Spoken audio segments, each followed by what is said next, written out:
Hello, everyone. Welcome to 2D Board Gamers. My name is Dave, And I'm Dirk.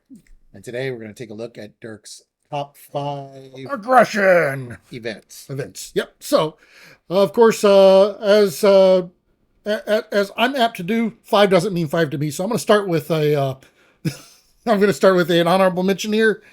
My first honorable mention is one of the newer cards here. My honorable mentions, for the most part, are going to be ones that are they tend to be situational, but whenever the situation turns up, I really like them. This one, however, I can use this one in any deck and be comfortable with it. This is coup de grace. This is a 2-cost attack event. As a hero action, you can you defeat a non-elite minion with an upgrade attached to them. Ignore any when defeated abilities on that minion. So I guess, yeah, this one is a bit situational because you do have to build your deck using upgrades, or you have to have a character or something that puts upgrades on these minions. So this is one that I'm gonna, if I decide I want to use this one, or if I know somebody's playing a hero that uses upgrades and I don't have them or whatever, this is one I will generally put at least one copy of if I know upgrades are going to be in the game. Yeah, so someone like Cyclops or Okay. Nightcrawler or Iceman, Yep. Any of those, yeah, because this is a great card whenever you can use it. Forgot that one is situational. That is why it made that's why it's there. All right, so when we get to my top 5 proper, though, the first one I've got here is Full Body Charge. It's a 4-cost attack event. As a hero action, you can attack, deal 8 damage to an enemy, and if your hero's remaining hit points are less than half of your hero's starting hit points, the attack gains overkill. Now, this one actually, there's a couple of things that prevent this one from being a little further up on the list. So first of all, it's a 4-cost card. 4-cost cards, for me, can be a little tough to move up in the list just because of the cost. I like cheap cards.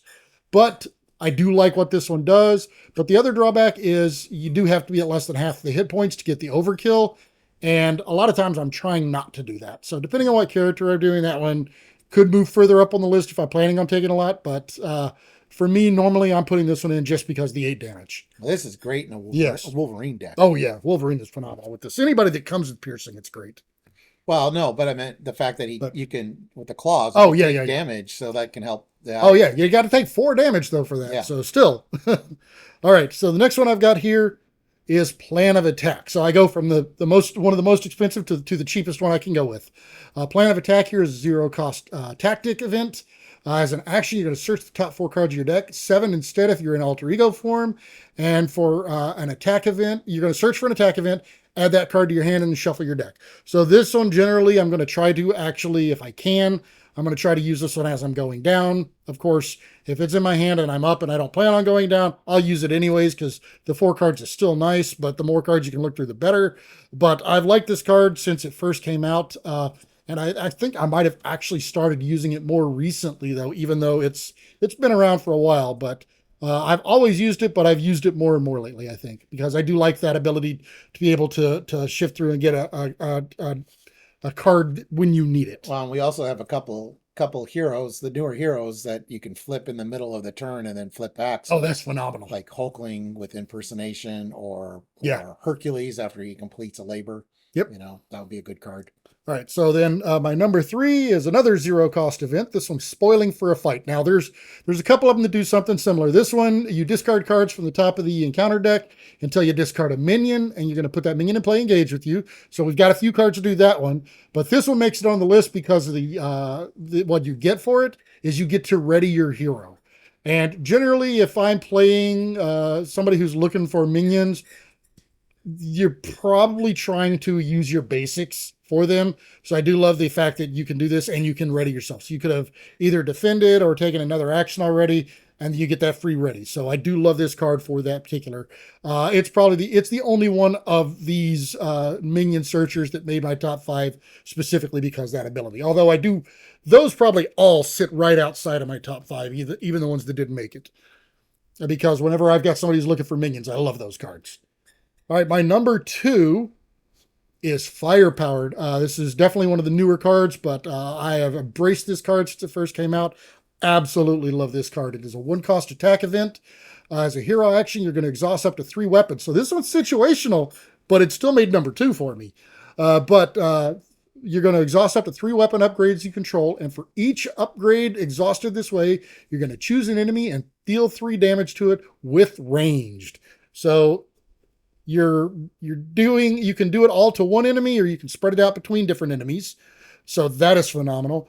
But it gets range, so you also don't have to worry about retaliate on it. So I love this. Of course, you do have to be using weapons to do this, and you are playing aggression though, so weapons are a little bit easier to come by in aggression.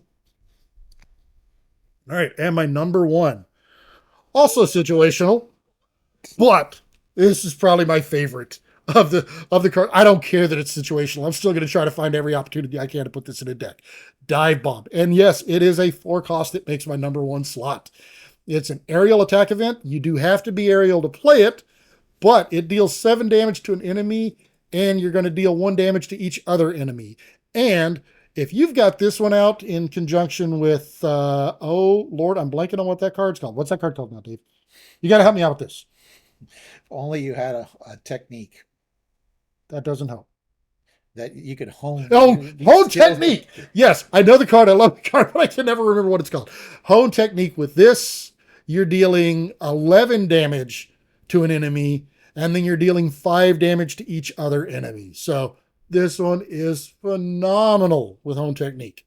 But just period. I mean, just the 7 damage. Even if you don't have the hone technique out yet, 7 with 1 damage to each other enemy. So bare minimum, you're knocking toughness off of multiple enemies potentially. So yeah, I love this card. My number one by a landslide.